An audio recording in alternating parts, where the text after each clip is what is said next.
तो गाइज वीरू के इस वीडियो को देखने के बाद बहुत लोग मुझे कमेंट में हेट दे रहे हैं, बहुत कुछ गलत सलत बोल रहे हैं और भी बहुत कुछ। हाँ मुझे पता है उस वीडियो को देखने के बाद सब लोग मुझे ही गलत बोलेंगे, क्योंकि उस वीडियो में इतने अच्छे तरीके से स्क्रिप्टिंग की गई है, इतने अच्छे से ऑडियंस को मैनिपुलेट किया गया है, जिसकी वजह से अब आपकी नजर में मैं गलत हो गया हूँ। बट कोई बात नहीं, इस वीडियो में आपको सारी चीजें एकदम अच्छे से क्लियर कर दूंगा। उसके बाद ये आपके ऊपर डिपेंड करता है कि आप किसे सपोर्ट करते हो और किसे हेट। तो बस आप इस वीडियो को एकदम अच्छे से और लास्ट तक देखना।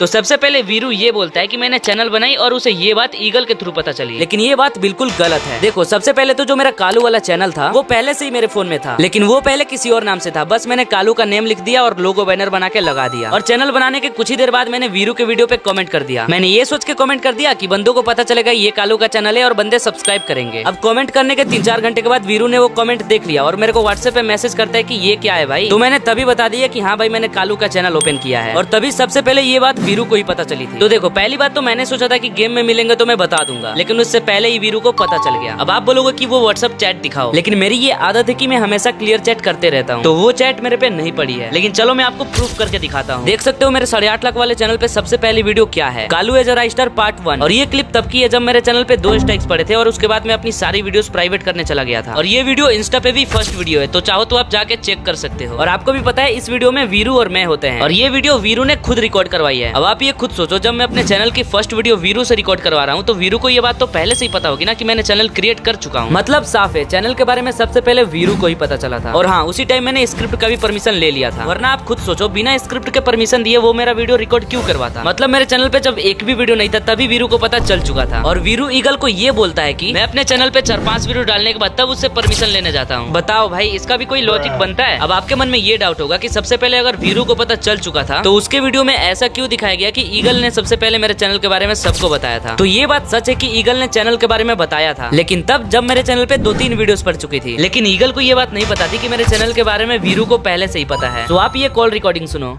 जब वीरू को बताई मेरे चैनल के बारे में तो मेरे चैनल पे कितने वीडियोस पड़ी थी? कम से कम 2 से 3, ज्यादा नहीं। 2 से 3। और आपको पता था हाँ, ये बात कि वीरू को पहले से पता है चैनल के बारे में? नहीं ये मेरे को पता होता तो मैं क्यों बताता भाई उसे। सो अब ईगल की बात तो क्लियर हो गई। सो अब वीरू को मेरे चैनल के बारे में पता होते हुए भी उसने ना पता होने का ढोंग क्यों किया? हाँ भाई इसलिए क्योंकि वो मुझे झूठा साबित कर सके। और हाँ एक और चीज, जो राइस्टर पार्ट 1 वाली वीडियो है उसमें मैंने वीरू के दिए गए एलिमेंट्स यूज किया है। तो अब आप खुद सोचो बिना परमिशन के वो मेरे को एलिमेंट्स क्यों देता? सो अब ये तो साबित हो गया कि मैंने चैनल और स्क्रिप्ट का परमिशन 0 वीडियोस पे ही ले रखा था। सो अब बात करते हैं 50% के डील को लेकर। तो ये बात सच है, असल में 50% की डील उसी दिन हो चुकी थी जिस दिन मैंने फर्स्ट वीडियो प्रमोशन डाला था, यानी 21 फरवरी को। अब आप बोलोगे कि मैंने अपने इस वीडियो में ये बताया है कि 50% वाला डील मेरे पैसे मिलने के बाद हुआ, लेकिन ऐसा नहीं था। असलियत में 50% की डील उसी दिन हो चुकी थी जिस दिन मैंने फर्स्ट प्रमोशन वीडियो डाला था। और जिस दिन पैसे को लेकर लोचा हुआ था उस दिन ग्रुप कॉल पे असल में ये डील हुई थी कि अब से मैं जो भी प्रमोशन करूंगा उसका लिंक वीरू देगा, एंड प्रमोशन के जो भी पैसे बनेंगे वो वीरू को मिलेंगे और वो मुझे 50% देगा। और जो मैंने एग्री होने वाली बात बोली थी वो असल में इस डील की बात थी कि वीरू ही लिंक देगा और वीरू ही 50% देगा। अब आप सोचोगे कि मैंने तो बोला था कि प्रमोशन के बाद 50% का डील हुआ था, लेकिन असल में वो एग्जैक्ट उसी दिन हुआ था जिस दिन मैंने फर्स्ट प्रमोशन वीडियो डाली थी। और इस बात का एहसास मुझे तब हुआ जब मैंने खुद वीरू के वीडियो में देखी कि मैंने ही 21 अप्रैल को बोला था कि जो भी पैसा आएगा मैं उसे दे दूंगा। और ये भी सच है कि मैं पूरा 100% देने की बात कर रहा था, क्योंकि मैं एकदम टॉप लेवल का भाईचारा चलाता था। और ये बात वीरू ने अपने वीडियो में खुद बोली है। अब आपको मैं ये बताता हूँ कि आखिर मैंने अपने वीडियो में ऐसा क्यों बोला कि 50% की डील पैसे मिलने के बाद हुई। तो इसका रीजन ये है कि जब मेरे चैनल पे 28 अप्रैल को स्ट्राइक पड़ी और जब चैनल परमानेंट डिलीट हो गया तो उसके बाद मेरा दिमाग शून्य पड़ गया। मेरा दिमाग काम नहीं कर रहा था, कुछ भी नहीं सूझ रहा था कि अब क्या होगा, क्या करूं। और उतने सब्सक्राइबर वाला चैनल डिलीट होने का दर्द एक क्रिएटर ही समझ सकता है, और इसका असर दिमाग पे बहुत दिनों तक रहता है। ये बात एक क्रिएटर अच्छे से जानता है। तो 28 अप्रैल को चैनल डिलीट हुआ और मैंने 30 अप्रैल को वॉइस ओवर किया। और जब मैं उस पॉइंट पे पहुंचा कि असल में डील कब हुई थी, तो मेरे माइंड पे चैनल डिलीट होने का बहुत ज्यादा प्रेशर होने की वजह से मुझे लगा कि 50% वाला डील पैसे मिलने के बाद हुआ। तो ये बात मैं खुद से एक्सेप्ट करता हूँ कि उस पॉइंट पे मेरे से गलती हुई है। लेकिन अब जो मैं आपको एक बात समझाने जा रहा हूँ एकदम ध्यान से समझना। 50% के डील को लेकर मैंने जो अपने चैनल पे बताया और जो वीरू ने अपने चैनल पे बताया, उन दोनों ही सिचुएशन में 50% देने के लिए मैं रेडी था। इसके अलावा जो फर्स्ट पेमेंट आने वाली थी उसका तो मैं पूरा ही देने के लिए रेडी था, और ये बात वीरू ने खुद बताई है। बट 50% वाली डील एकदम पक्की तब हुई थी जब मेरे 1.5 लाख सब्सक्राइबर्स थे, और ये बात वीरू ने खुद एक्सेप्ट करी है सन्नी से बात करते टाइम। मतलब भाई अब आप खुद सोचो, जब मैंने चैनल स्टार्ट किया था जब 0 सब्सक्राइबर्स थे, तब उस टाइम उसने कोई भी डील नहीं करी थी कि आगे चल के उसे 50% चाहिए। लेकिन जब सिर्फ 1 से 1.5 महीने के अंदर 1 लाख प्लस सब्सक्राइबर्स हो गए, तब भाई उसके मन में 50% का आइडिया आ गया, जबकि शुरू में ऐसा कुछ बोला ही नहीं था। और इसके प्रूफ के लिए आप ये कॉल रिकॉर्डिंग सुनो। वेट, सुनो। मेरे को ये बताओ, जब चैनल बनाया था तब तो तुमने नहीं बोला था ना 50% का, या फिर किसी भी चीज का?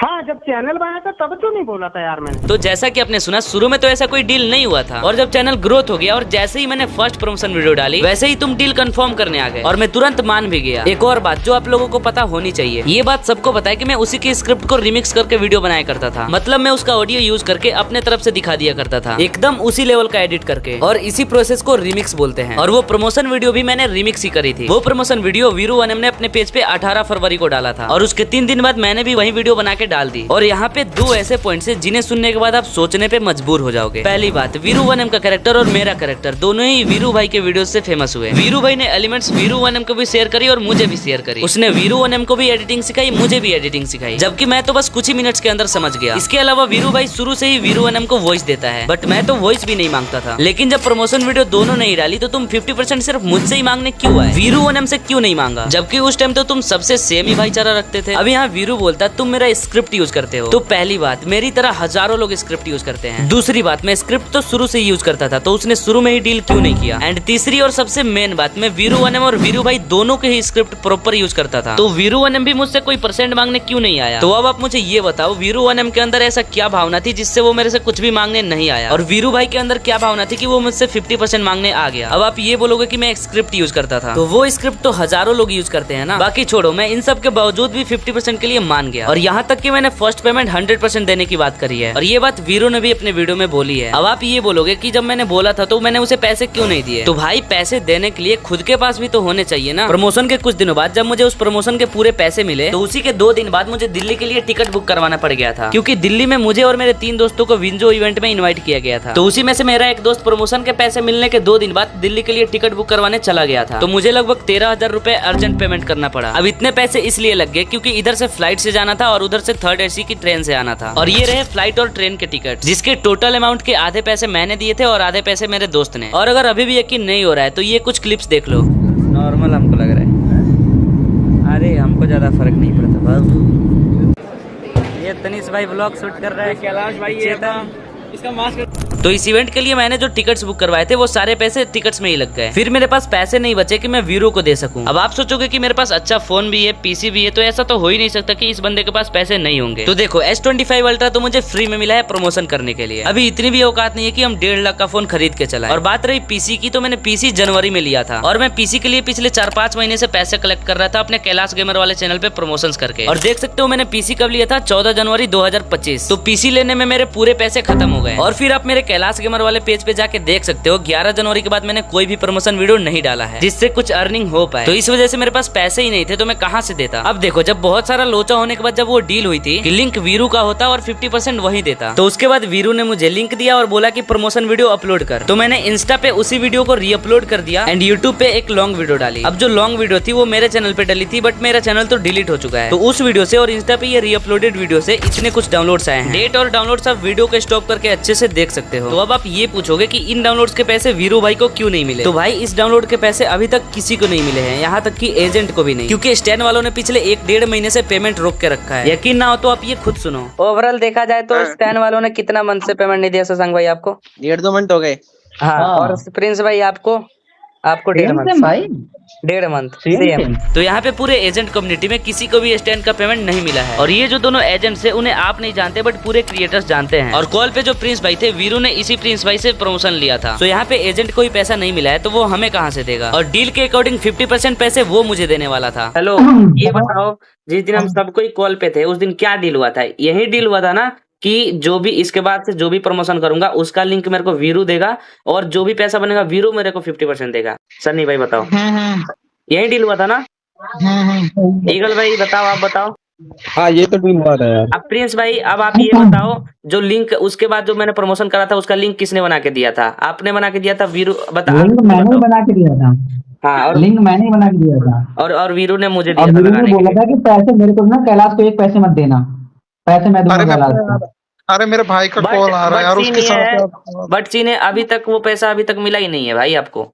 मिला है तो बताओ। स्टैंड पे पेमेंट ही नहीं है 1.5 महीने से। तो इस सिचुएशन में ना वीरू को पैसे मिले हैं, ना ही एजेंट को पैसे मिले हैं और ना ही मुझे। तो अब बताओ जो फर्स्ट प्रमोशन के पैसे थे वो मैं कहाँ से देता। सो ओवरऑल देखा जाए तो जब मैंने चैनल स्टार्ट किया था तब उसने कोई भी पैसों की डील नहीं की थी, और जब चैनल का अच्छा खासा ग्रोथ हो गया तब पैसे मांगने आ गया। बट फिर भी मैं डील के लिए एग्री कर गया, और पैसे मैं किस वजह से नहीं दे पाया ये तो मैंने अभी आपको बता ही दिया। तो ये 50% डील वाला मैटर क्लियर होता है। अब चलो आपको ये बताता हूँ कि स्कैम कैसे हुआ था। जिस प्रमोशन के 50 से 60,000 रुपए मिलने चाहिए थे उसके मुझे 10,000 ही क्यों मिले। तो देखो, जब मैंने स्टैन ऐप का प्रमोशन किया था तो उस टाइम मुझे एक डाउनलोड्स के 18 रुपए मिल रहे थे, और उस वीडियो से जो कि 2500 से 3000 डाउनलोड्स आने चाहिए थे, लेकिन आए थे असल में 500 से 600 के करीब डाउनलोड। तो देखो 21 फरवरी से 28 फरवरी तक मेरे 250 के करीब डाउनलोड्स आए थे, और उसके बाद मार्च के महीने में 1 से 3 मार्च के बीच 150 डाउनलोड्स आए थे, और 3 मार्च को मैंने आखिरी बार डैशबोर्ड देखा था, और उसके बाद मैं डायरेक्ट 17 तारीख को डैशबोर्ड देखने गया था कि चलो देखते हैं कितने डाउनलोड्स आए हैं। लेकिन उस दिन मुझे पता चला कि डैशबोर्ड क्लोज हो चुका है, और वो भी 7-8 दिन पहले ही। और अगर डैशबोर्ड क्लोज हो जाता है तो उसके बाद हम डाउनलोड्स नहीं देख सकते। तो देखो 21 फरवरी से 3 मार्च तक मेरे 400 डाउनलोड्स आए थे, और उसके बाद कितने डाउनलोड्स आए वो मुझे नहीं पता क्योंकि डैशबोर्ड तो क्लोज हो चुका था। और ये बात आपको भी पता है कि कोई भी वीडियो डालने के कुछ दिनों बाद से व्यूज की स्पीड कम हो जाती है। तो इसलिए हमने सोचा कि पहले ज्यादा व्यूज आए थे तो 400 डाउनलोड्स आए थे, फिर उसके बाद जितने व्यूज आए उसके अकॉर्डिंग हमने अंदाजा लगाया कि 150 डाउनलोड्स आए होंगे। तो पहले के 400 और अभी के 150 मिलाकर हुए 550 डाउनलोड्स, और 18 रुपए पर डाउनलोड्स के हिसाब से 550 डाउनलोड्स के रुपए इतने हुए, जो कि लगभग 10,000 रुपए के करीब हो रहा है। तो फिर मैंने शशांक भाई से बोला कि जितने डाउनलोड्स आने चाहिए थे उतने तो आए नहीं है, तो कम से कम 10,000 रुपए तुम पे कर दो। और देखो शशांक भाई से पहले से ही मैंने 4,600 रुपए ले रखे थे, तो उसे 10,000 में पेमेंट करने चाहिए थे 5,400। तो मैंने बोला शशांक भाई एक तरह से 5500 रुपए ही भेज दो। अब डैशबोर्ड क्लोज हो चुका था तो उसी दिन मैंने लिंक भी हटा के पैसे ले लिए, और देख सकते हो उस दिन मुझे 5,500 रुपए मिले क्योंकि मैंने 4,600 रुपए पहले से ही ले रखे थे। अब इन चीजों का चैट मेरे पे नहीं है, जैसा कि मैंने बताया मैं क्लियर चैट कर देता हूँ। अब कुछ लोग ये सोचेंगे कि चैट ही नहीं हुई थी और ये क्लियर चैट का बहाना मार रहा है, तो आप ये खुद ही देख लो कि फर्स्ट चैट कब हुई थी, 25 अप्रैल को, क्योंकि मैंने 25 अप्रैल के पहले के चैट्स मैंने क्लियर चैट कर रखा था। लेकिन मैंने क्लियर चैट तो कर दिया था, लेकिन क्लियर चैट करने से पहले मैंने वीरू भाई को व्हाट्सएप पे स्क्रीन शेयर करके मेरे और शशांक भाई के बीच के वो चैट्स दिखाए थे जिस दिन मैंने पेमेंट लेने की बात करी थी कि मुझे कुल मिलाकर 10,000 ही रुपए मिले हैं। और यहाँ तक कि मैंने ये फोन पे ट्रांजेक्शन का भी हिस्ट्री दिखाया था, जहाँ पे साफ साफ दिख रहा है कि शशांक भाई ने मुझे 5,500 रुपए ही पेमेंट करे हैं। बट इतना कुछ दिखाने के बाद भी बंदे को अभी भी यकीन नहीं हो रहा था कि मुझे 10,000 रुपए मिले हैं। उसे ऐसा लग रहा था कि मुझे 50,000 के करीब रुपए मिले हैं। तो चलो आपके इस डाउट को भी दूर करने के लिए मैं आपको शशांक भाई का ट्रांजेक्शन हिस्ट्री दिखाता हूँ। तो सबसे पहले तो ये मेरे दोस्त का ट्रांजेक्शन हिस्ट्री देखो, जिसमें डेट वगैरह कब किसने कितने पैसे दिए सब कुछ दिख रहा है। लेकिन शशांक भाई की हिस्ट्री में एक ही पेमेंट हुआ है, वो भी 5,500 का। और देखो ये पेमेंट भले ही मेरे फोन पे में आया है, लेकिन शशांक भाई ने पेटीएम से किया है क्योंकि मैंने पेमेंट मांगने के लिए फोन पे का यूपीआई आईडी दिया था। और ये गूगल पे के ट्रांजेक्शन जो 21 फरवरी के पहले के हैं, मतलब इन ट्रांजेक्शन से वीरू का कोई लेना देना नहीं है। और ये पेमेंट्स भी पेटीएम से ही हुए हैं, और ये रहा पेटीएम का ट्रांजेक्शन, और ये पेमेंट भी बहुत पहले ही हुआ था। और मैंने तीनों एप्स की हिस्ट्री इसलिए दिखाई ताकि आप ये ना सोचो कि बाकी के पैसे मैंने दूसरे ऐप से लिए हैं। अब यहाँ पे तीनों एप्स में शशांक भाई ने पेटीएम के थ्रू पेमेंट किया है। अब आप सोचोगे कि पेटीएम का पेमेंट पेटीएम में ही दिखना चाहिए था ना, तो ऐसा नहीं होता। आप पेमेंट मांगने के लिए अपने जिस ऐप का भी यूपीआई आईडी देते हो, आपका पेमेंट ट्रांजेक्शन उसी ऐप में शो करेगा, चाहे सामने वाला किसी भी ऐप से पेमेंट करे। चाहो तो आप ये चीज खुद ट्राई करके देख सकते हो। अब यहाँ पे मेरे तीनों ही एप्स में पेटीएम के थ्रू ही पेमेंट हुआ है, क्योंकि शशांक भाई पेटीएम के अलावा कोई भी ऐप यूज नहीं करते, तो इसका सवाल ही पैदा नहीं होता कि उन्होंने किसी और ऐप से पेमेंट किया होगा। और ये बात आप खुद उनके ही मुंह से सुन लो। जब से मैं काम कर रहा हूँ तो मेरे को किन किन ऐप से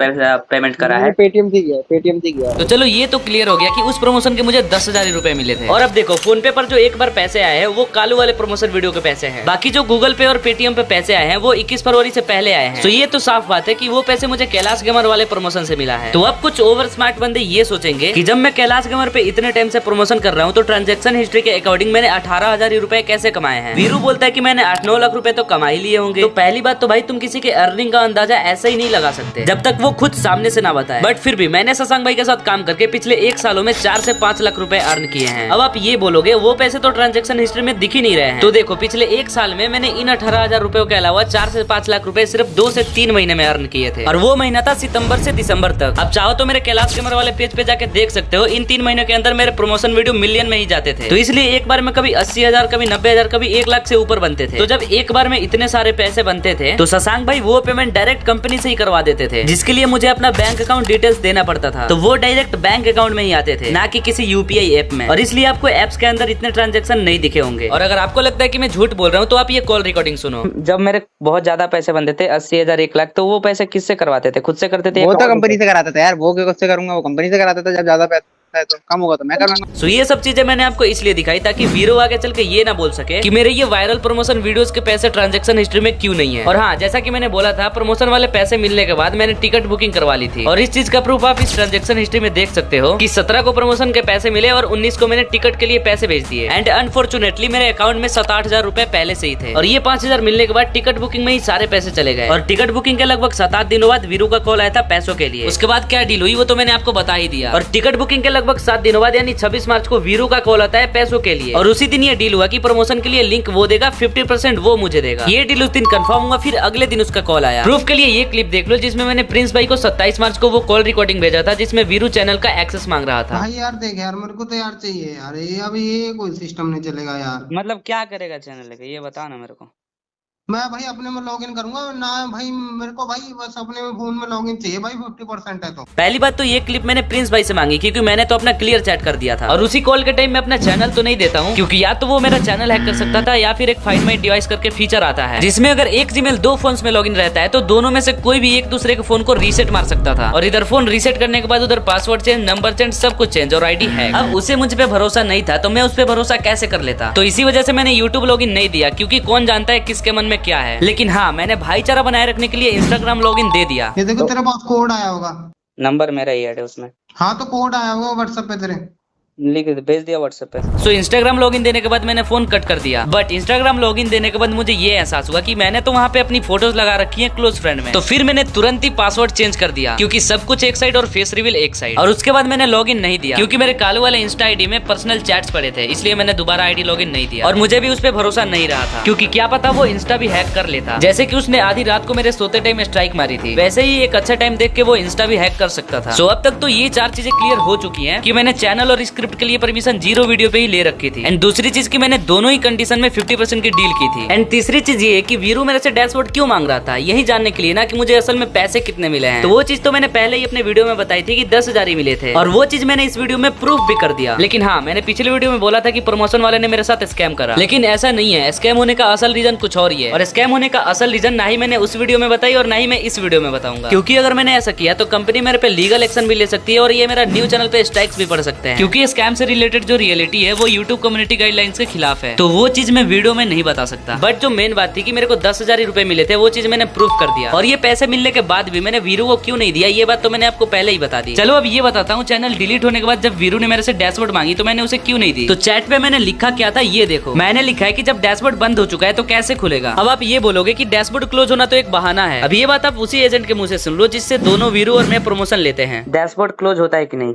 होता है भाई, होता है। मेरा खुद हो रखा था, सबका जैक्सन का भी हो गया, सैलून का भी क्लोज रखा है, शशांक का भी क्लोज कर दिया था उन लोगों ने। और जब जिस डैशबोर्ड टाइम बंद होने के बाद डाटा हाथ नहीं दिखता है। वो जो मैंने फर्स्ट प्रमोशन किया था, जिस टाइम मेरा फर्स्ट टाइम क्लोज हुआ था, तो वो सच में हुआ था कि नहीं ये बताओ। नहीं, बंद हुआ था, डैशबोर्ड बंद हुआ था। अब जब डैशबोर्ड क्लोज हो चुका था तो वीरू डैशबोर्ड में क्या देखता और वीरू मेरे से उस चीज का स्क्रीनशॉट मांग रहा था जो चीज क्लोज हो चुका था। अब बात रही कि मैंने इंस्टा से सारे मैसेजेस डिलीट करके वीरू भाई को ब्लॉक क्यों किया। तो मेरा ये करने का बहुत बड़ा रीजन है। चैनल डिलीट करने के बाद वीरू भाई मेरा इंस्टा भी डिलीट करवाना चाहता था। मतलब एक तरह से देखा जाए तो वो इतना जल गया था कि वो मेरा कालू वाला पूरा वजूद ही खत्म करना चाहता था क्योंकि उसने इंस्टा पे भी 2 स्ट्राइक्स मार दी थी, एक इस वीडियो पे और दूसरी इस वीडियो पे। तो देखो, इंस्टा पे कॉपीराइट स्ट्राइक तब लगता है जब ओनर का थोड़ा सा भी क्लिप यूज हुआ होता है। तो उसने मेरी उसी वीडियोस पे कॉपीराइट स्ट्राइक मारी जिसमें मैंने थोड़ी क्लिप्स यूज कर रखी थी। तो देखो, कॉपीराइट स्ट्राइक मारने के लिए हमें सबसे पहले उस बंदे के पोस्ट पे जाना होता है जिसने हमारी थोड़ी बहुत क्लिप यूज की है उस वीडियो में। फिर उसके बाद 3 डॉट पे क्लिक करके इंटेलेक्चुअल प्रॉपर्टी पे क्लिक करके रिपोर्ट मारने का ऑप्शन आता है और वहां से हम रिडायरेक्ट हो जाते हैं सीधे हेल्प सेंटर पे जहां से हम कॉपीराइट स्ट्राइक मार सकते हैं। और वीरू ने पहले से ही मेरे आईजी पे 2 स्ट्राइक्स मार रखे थे, इसलिए एक और स्ट्राइक ना लगे मैंने उसे ब्लॉक कर दिया क्योंकि ब्लॉक करने के बाद सामने वाला मेरे पोस्ट नहीं देख सकता, इसलिए मैंने ब्लॉक कर दिया ताकि वो एक और कॉपीराइट स्ट्राइक ना मार सके। और उसके बाद मैंने वो सारे वीडियोस अर्चीव कर दिए जिसमें उन लोगों की 1 सेकंड की भी क्लिप यूज हुई थी। अब बात रही मैंने इंस्टा से सारे मैसेजेस अनसेंड क्यों किए, क्योंकि भाई इंस्टा अकाउंट बैन करवाने के बहुत सारे तरीके होते हैं जिसमें से एक तरीका होता है चैट रिपोर्ट। हमारे किए गए चैट पे भी रिपोर्ट मारने से काफी चांसेस है कि आईडी उड़ जाते हैं। अच्छा स्टाइलिश भाई, मुझे ये बताओ, जो बंदे चैट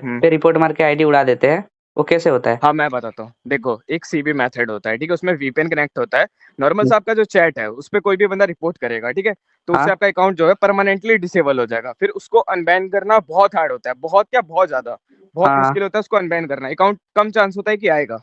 हाँ यार वही, हाँ ये तो चीज मेरे को बताया था बंदे ने। हाँ, तो इसी वजह से मैंने सारे चैट्स अनसेंड कर दिए। अब आप मुझे ये बताओ, मैंने अपनी आईडी बचाने के लिए जो कुछ भी किया, क्या वो गलत किया? नहीं भाई, बिल्कुल नहीं। अब वीरू ये बोल रहा था कि मैंने व्हाट्सएप पे भी चैट्स डिलीट की हैं। तो सबसे पहले मैं आपको एक बात क्लियर कर दूं, जैसे वीरू ने इंस्टा पे दिखाई कि मैंने चैट्स अनसेंड कर दिए, वैसे व्हाट्सएप पे क्यों नहीं दिखाई? पहली बात तो व्हाट्सएप पे जैसे चैट्स है वैसे के वैसे पड़े हैं, और जो पहले के थे वो तो मैंने पहले ही क्लियर चैट कर रखा है। और आपको भी पता है क्लियर चैट करने पे सिर्फ अपने तरफ से डिलीट होता है, ना कि सामने वाले की तरफ से। तो भाई व्हाट्सएप पे तो मैंने अपने तरफ से एक भी चैट डिलीट फॉर एवरीवन नहीं किया है। तो चलो ये भी क्लियर हो गया कि मैंने इंस्टा पे चैट डिलीट करके ब्लॉक क्यों किया। अब बात रही वॉइस रिवील करने की। देखो, वॉइस रिवील करने की बात मैंने तब करी जब वो अपने वीडियो में मेरे कैरेक्टर को गिराने लगा। ये बात तो आपको भी पता है, मैं रिमिक्स करके वीडियो बनाता था। तो अब आप ये बताओ, उधर वो मेरे कैरेक्टर को गिरा रहा था तो उस चीज का मैं रिमिक्स कैसे करता, और अगर उसका रिमिक्स करता भी तो मैं ऑडियंस के नजर में धीरे धीरे गिरने लगता। तो फिर मैंने वीरू को कॉल करा और बोला कि अगर ऐसा ही चलता रहा तो मैं अपना वॉइस रिवील कर दूंगा, और उसने बोला फिर मैं स्ट्राइक मार दूंगा। और आप थोड़ा गौर से सोचो, एक वॉइस रिवील कर देने पे पूरा चैनल ही उड़ा देना, क्या ये सही बात है? चलो माना कि उसने धमकी दी थी कि स्ट्राइक मार दूंगा, बट धमकी में ये तो नहीं बोला था कि डायरेक्ट चैनल ही उड़ा दूंगा। क्या ये सही बात है? और आज तक मैंने बहुत सारे क्रिएटर्स देखे हैं, बहुत सारे कंट्रोवर्सीज देखे हैं, लेकिन ऐसा नहीं हुआ है कि डायरेक्ट किसी बंदे ने 3 स्ट्राइक मार के चैनल ही उड़ा दिया हो। 1 स्ट्राइक मारा है, ज्यादा से ज्यादा 2 स्ट्राइक्स मारे हैं, बट इसने तो डायरेक्ट 3 स्ट्राइक्स ही मार दी। अब देखो, वॉइस रिवील करने के लिए मैंने परमिशन क्यों नहीं ली थी वो तो मैंने अपने पिछले वीडियो में बता रखा है। वॉइस रिवील में करना तो नहीं चाहता था, लेकिन मुझे मजबूरन वॉइस रिवील करना पड़ा। सबसे पहले तो मैं रिमिक्स करता था, तो ऐसी वीडियोस रिमिक्स क्यों करता जिसमें मेरे को गिराया जा रहा है। दूसरा रीजन ये कि मेरा चैनल मोनेटाइजेशन के लिए रिजेक्ट हो चुका था। तो अब अगर मुझे अपना चैनल मोनेटाइज करना था तो मुझे खुद की स्क्रिप्ट बनानी पड़ेगी। और खुद का स्क्रिप्ट बनाने का एक और रीजन ये भी था कि अब मैं उसका स्क्रिप्ट रिमिक्स नहीं कर सकता था, क्योंकि वो तो अपने चैनल पे मुझे गिराया जा रहा था। तो अब अगर मैं अपने से स्क्रिप्ट बनाता तो उसके लिए उसका वॉइस मांगना पड़ता मुझे। और जैसा कि मैंने पिछले वीडियो में बताया था कि वीरू बहुत लेट वॉइस देता था, और सिर्फ मुझे ही नहीं, ईगल को भी बहुत लेट वॉइस देता था। मुझे ये बताओ कि वीरू कितने कितने दिन पे वॉइस देता था जब भी मांगते थे? कभी 2 दिन, कभी 4 दिन, कभी तो हफ्तों बीत जाते थे यार। हाँ भाई, वही तो। तो अब मेरे पास अपना वॉइस रिवील करने के अलावा कोई भी रास्ता नहीं बचता है। और आप खुद बताओ, मैं उस सिचुएशन में करता तो करता क्या? फिर उसके बाद मैंने बिना बताए वॉइस रिवील कर दी, और क्यों नहीं बताई वो मैंने पिछले वीडियो में बता रखा है। अब यहाँ पे आप एक चीज गौर करना, जब मैंने वॉइस रिवील वाली वीडियो डाली तब वीरू ये भी तो बोल सकता था कि वीडियो डिलीट कर दे, वरना मैं तुझे स्ट्राइक मार दूंगा। चलो मैं मानता हूँ, ये बात पहले भी उसने बोला था कि जब मैं वॉइस रिवील करूंगा तो वो स्ट्राइक मार देगा। मेरे वॉइस रिवील करने का रीजन क्या था ये बात वीरू अच्छे से जानता था, बट फिर भी 1 स्ट्राइक मारने की जगह उसने 12 घंटों में 3-3 स्ट्राइक्स मार दी, और बहुत बोलने के बाद भी उसने स्ट्राइक नहीं ली। तो क्या ये वीरू ने सही किया? ये आप बताओगे, मैं नहीं। अब वो ये बोलता है कि मैंने वॉइस रिवील करके उसे कालू से अलग करना चाहा। तो देखो, अगर वो कालू को नीचा नहीं दिखाता और वो टाइम पे वॉइस दे देता तो मुझे वॉइस रिवील करने की नौबत ही नहीं पड़ती। मतलब आप ये खुद सोचो, मुझे चैनल मोनेटाइज करने के लिए खुद से स्क्रिप्ट बनाना पड़ता, और उस स्क्रिप्ट की वॉइस मुझे तुरंत ही मिल जाती, तो मुझे वॉइस रिवील करने की क्या जरूरत थी? अब कुछ लोग ये बोलेंगे कि मैं स्क्रिप्ट सोचता भी तो टूटा फूटा सोचता, क्योंकि मैं तो शुरू से स्क्रिप्ट नहीं सोचता था बल्कि रिमिक्स करता था और एडिट करता था, तो मुझे स्क्रिप्ट का क्या ही आइडिया होगा। तो भाई, जो लोग ऐसा सोचते हैं वो बिल्कुल गलत है। मेरे चैनल पे 5 वीडियोस पड़ी है और स्क्रिप्ट कैसी है वो तुम अच्छे से जानते हो। मैं शुरू से ही अपने स्क्रिप्ट पे वीडियो बना सकता था। मतलब तुझे क्या लगता है, मतलब मैं स्क्रिप्ट बना सकता हूँ कि नहीं तेरे टाइप का? हाँ, बना सकता है। अब मैंने शुरू में स्क्रिप्ट पे वीडियो क्यों नहीं बनाई ये बात मैंने तुम्हें पिछले वीडियो में बता रखा है। बाकी मेन रीजन वही था कि मुझे वॉइस टाइम पे नहीं मिलता। और अब वीरू भाई ने अपने वीडियो में ये बोला था कि मैं अपने वॉइस पे वीडियो बनाता और आगे चल के उसकी वॉइस की सारी वीडियोस डिलीट कर देता, और फिर उसे 50% भी नहीं देता। तो देखो, वीरू की वजह से मजबूरन मुझे अपना वॉइस रिवील करना पड़ा। और ये बात भी सच है कि उसके बाद मैं पुरानी वॉइसेस की सारी वीडियोस डिलीट कर देता, क्योंकि भाई रीयूज कंटेंट की वजह से जब मेरा मोनेटाइजेशन रिजेक्ट हो गया था, तो अगर इस कंडीशन में मेरे न्यू वाले स्क्रिप्ट से फिर से क्राइटेरिया कंप्लीट हो जाता और उसके बाद मैं अप्लाई करता तो वो फिर से रीयूज कंटेंट की वजह से रिजेक्ट हो जाता, तो ऑब्वियसली भाई मैं सारी वीडियोस डिलीट करके तब अप्लाई करता। और अगर बात रही 50% देने की, तो भाई वो तो मैं उसके बाद भी देता। खैर, ये तो बस एक्सपेक्टेशन थी, लेकिन उससे पहले ही तुमने चैनल डिलीट कर दी। तो भाई अगर वॉइस रिवील की बात करें तो ओवरऑल उसने खुद ही मजबूर करा मुझे वॉइस रिवील करने पे। और वाह भाई, अपने वीडियो में ये दिखाता है कि मैंने वॉइस रिवील करके गलती करी, और वो उस गलती को माफ ना करने की बात कर रहा है जो कि मैंने की ही नहीं है। तो चलो अब एक कॉन्सेप्ट के थ्रू समझते हैं कि रियल कालू कौन है। इन 5 कालू में से ये बताओ कि रियल कालू कौन है। इन 5 में से तुम कालू के रूप में किसे जानते हो? ऑफ कोर्स भाई, इस वाले को जिसे मैंने पहना था। और वो बंडल पहनने से पहले वीरू ने बोला था कि कालू अडमले और कुछ गंजी कच्चा पहन ले, तो मैंने ये पूरा आउटफिट खुद से पहना, और ये बंडल मैंने दोनों वीरू और ईगल के सामने पहना था। और फिर मैंने तीनों से पूछा कि ये चलेगा, तो उन्होंने बोला हाँ ये मस्त है। तो उसके बाद वीडियो रिकॉर्ड हुई, वीडियो मिलियन में गई, और उसके बाद जैसा कि मैंने अपने पिछले वीडियो में बताया कि कालू कैरेक्टर के लिए मेरा वो बंडल फिक्स हो गया। अब यहाँ वीरू बोलता है कि कालू तो वो किसी को भी बना सकता था, तो ऐसे तो फिर मैं भी किसी को रेड क्रिमिनल पहना के उस पे बैज 99 लिख के उसे बैज 99 बना देता। तो इसका मतलब क्या ये रियल बैज 99 हो गया? बिल्कुल नहीं, क्योंकि बैज 99 का बंडल पहना देने से और उसका नाम नाम लिख देने से वो रियल बैच 99 नहीं हो जाएगा, क्योंकि जो रियल है वही रियल है। सेम वैसे ही कालू का जो बंडल है वो सबसे पहले मैंने पहना था, पहचान उसकी मैंने बनाई थी। अब अगर उसके बाद कोई कालू का बंडल पहनता है तो उसे रियल कालू नहीं बल्कि कालू की नकल कहेंगे। अब इससे ये तो कंफर्म हो गया कि वीरू के अलावा रियल कालू कौन है। अब वीरू ने जैसा अपने वीडियो में बताया उसके अकॉर्डिंग रियल कालू वीरू है या फिर मैं हूं। तो चलो यहाँ वीरू क्या कहते हैं वो सुनते हैं। कालू का वॉइस वीरू का ही होता था, पर किसके वीडियो के लिए? उसके वीडियो के लिए। कालू को बनाने का आइडिया उसका था, पर किसके वीडियो के लिए? उसके वीडियो के लिए। कालू फेमस क्यों हुआ? उसकी तगड़ी सी स्क्रिप्ट की वजह से, पर उसके वीडियो में। पर क्या ये तीनों पॉइंट्स मैंने अपने वीडियो में नहीं बताई थी? एकदम स्पष्ट बताई है। बाकी छोड़ो, वीरू के अकॉर्डिंग रियल कालू वीरू ही है, लेकिन वो सिर्फ अपने वीडियो में, ना कि मेरे वीडियो में। बट फिर भी जनरली देखा जाए तो भले ही स्क्रिप्ट उसका था, उसने ही फेमस किया, कैरेक्टर भी उसी का था, लेकिन कालू का रोल मैं ही प्ले करता था ना। क्या लोग वीरू भाई को कालू भाई कह के बुलाते हैं, या फिर उनको जो मेरे नकल है? चलो छोड़ो, वो आप पे डिपेंड करता है कि रियल कालू कौन है। अब वीरू ये बोलता है कि मेरे कमेंट में उसके सपोर्ट में जो भी कमेंट करता था तो उसे मैं डिलीट कर देता था। तो भाई मेरे वीडियो में 30,000 से भी ऊपर कमेंट्स हैं। तो भाई मेरे पास 2 इंस्टा और 2 यूट्यूब होते हुए भी मेरे पास इतना फालतू टाइम नहीं कि मैं जाऊं कमेंट डिलीट करने। और मुझे नहीं लगता कि मेरे वीडियोस में तुम्हें ऐसे कमेंट्स दिखे होंगे जिसमें किसी ने तुम्हारे सपोर्ट में कुछ लिखा हो, और अगर दिखा भी होता तो उसने प्रूफ के तौर पे स्क्रीनशॉट क्यों नहीं लिया। हाँ, वो बात अलग है कि वीरू के इस वीडियो को देखने के बाद लोगों की आंखों पे पट्टी बन चुकी है। अब बात करते हैं कालू फेमस किसकी वजह से हुआ। ऑफ कोर्स वीरू की वजह से, और ये बात मैंने अपने वीडियो में भी एक्सेप्ट करी है। बट इस बात पे उस टाइम किसी ने एलिगेशन नहीं उठाई, और जब वीरू ने यही सेम बात बोला कि मेरी वजह से कालू फेमस हुआ है, तब सभी मुझे ही गलत समझने लगे। और भाई समझे भी क्यों ना, कालू को लेकर ऑडियंस को इतने अच्छे से मैनिपुलेट जो किया गया है, सैड मीम्स लगाकर, सैड म्यूजिक्स लगाकर, और सबसे मेन चीज 10 दिन की एक तगड़ी स्क्रिप्ट बनाकर, और इसी वजह से ऑडियंस को इतने अच्छे से मैनिपुलेट किया गया है। पूरे वीडियो में जो मेन रियलिटी है उस पे पर्दा डालने की कोशिश की गई है। चलो बताता हूँ ऐसा मैं क्यों बोल रहा हूँ। 28 अप्रैल को मेरा चैनल डिलीट हुआ और मैंने 1 मई को अपना वीडियो ला दिया। मतलब मुझे रियलिटी बताने में बस 3 दिन का टाइम लगा, और वहीं वीरू ने 12 मई को वीडियो लाई। मतलब मेरे वीडियो के डालने के टोटल 11 दिन बाद। और ये बात तुम भी जानते हो कि सच बोलने के लिए ज्यादा सोचना नहीं पड़ता, लेकिन झूठ बोलने के लिए बहुत ज्यादा सोचना पड़ता है। अब आप बोलोगे वीरू ने तो सच्चाई दिखाई है और मैंने जो बोला वो झूठ है, तो मेरी वीडियो में जो भी मैंने बताया वो आप खुद ही वीरू के मुंह से सुन लो कि वो झूठ था या फिर सच। हाँ बे, ये क्या बना रहा है यार तू? जो हुआ है वो बना रहा हूँ, और क्या।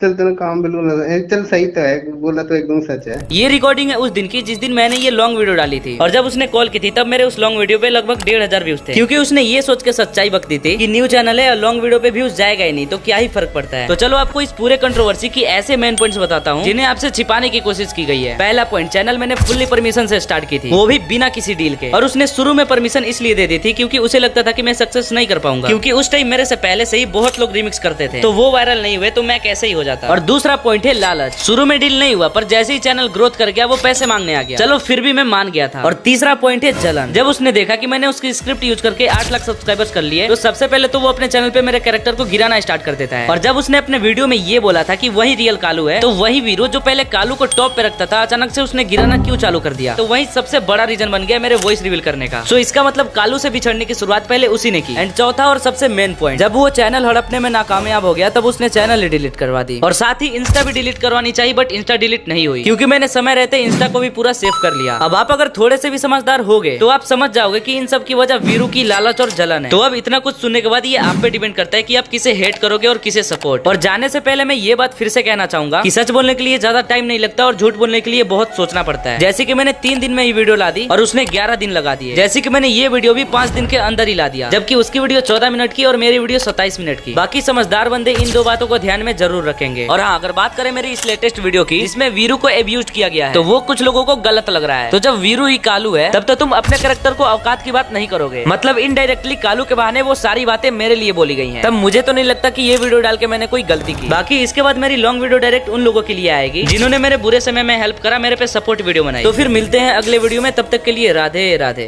भाई मैं ये बोल रहा हूँ, स्ट्राइक लेगा वापिस? हाँ यार, उसके लिए यार थोड़ा सोचना पड़ेगा यार, मेरे को क्या फायदा हो सकता है तेरे से, यही तो पूछना पड़ेगा। तूने यार वीरू भाई, पता है तूने सब बिखेर दिया यार। क्या कर रहे हैं यार, मैं ऐसा ही हूँ यार।